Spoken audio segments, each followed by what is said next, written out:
Net, l'associé gérant de Nakelasi, qui est une solution digitale, comme on dit EdTech, axée vers l'éducation. Donc c'était un projet à la suite de plusieurs observations de la société, des difficultés des parents et des élèves également, même des enseignants qui se plaignaient que les parents ne vont pas les suivre, ils regardent ce que font leurs enfants. Alors nous avons résumé le tout en une application qui est téléchargeable sur les plateformes de téléchargement mobile comme WhatsApp, comme Facebook, comme Instagram et tout le reste.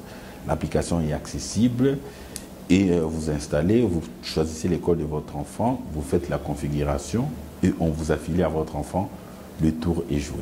Si les parents s'y impliquent, les parents ne peuvent s'impliquer, les parents ne vont pas se mettre à l'école sur les bancs de leurs enfants. C'est à travers les outils que nous mettons à notre disposition.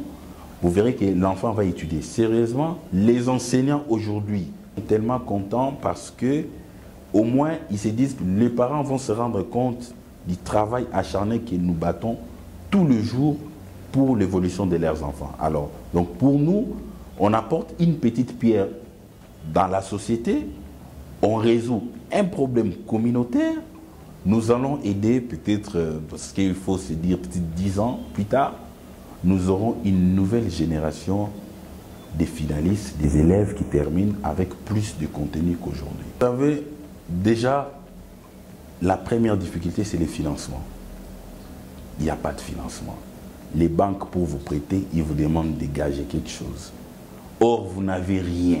Et comme on le dit, pour un projet, vous êtes les premiers à y croire fortement. Même ceux qui peuvent venir, ils doivent sentir en vous une motivation extra pour qu'ils vous suivent. Alors, on avait un sérieux problème de moyens. Aucun accompagnement.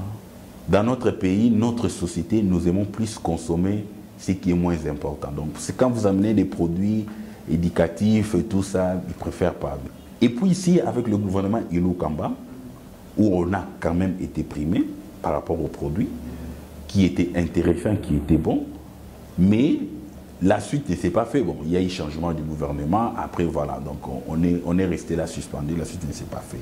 Donc on était obligé de trouver nos ressources ailleurs. Ça veut dire, vous devez faire 2-3 jobs, quand vous êtes payé, vous venez refinancer dans la classe. Alors la difficulté avec l'autofinancement, parfois, ça réduit l'efficacité, parce que vous devez sortir 50% d'énergie pour avoir de l'argent que vous allez investir dans le projet avec les 50 autres % d'énergie. Donc vous ne pouvez pas vous donner à 100% pour ça.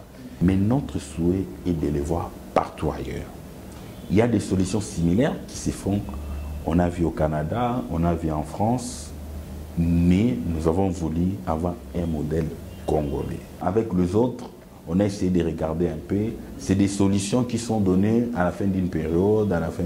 Nous donnons une évaluation au jour le jour. Donc aujourd'hui, vous entrez, vous savez, votre enfant a été à l'école ou pas, il a été puni pour quelle raison, il est arrivé en retard, oui, il a quelle sanction.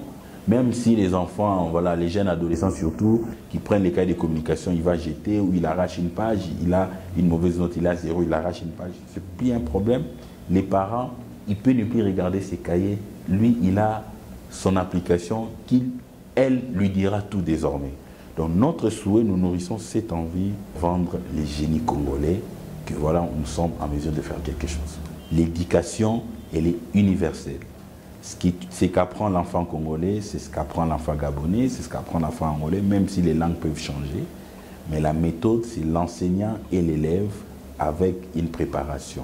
Alors nous demandons à tous ceux qui nous suivent, à l'État congolais de nous accompagner. Nous sommes là, nous existons. Ça fait plus de 5 ans, mais nous ne faisons pas du bruit parce qu'on devrait maîtriser tous les process, tous les problèmes, tous les différents cas qui pouvaient advenir, faire des mises à jour. Il y a un fort support.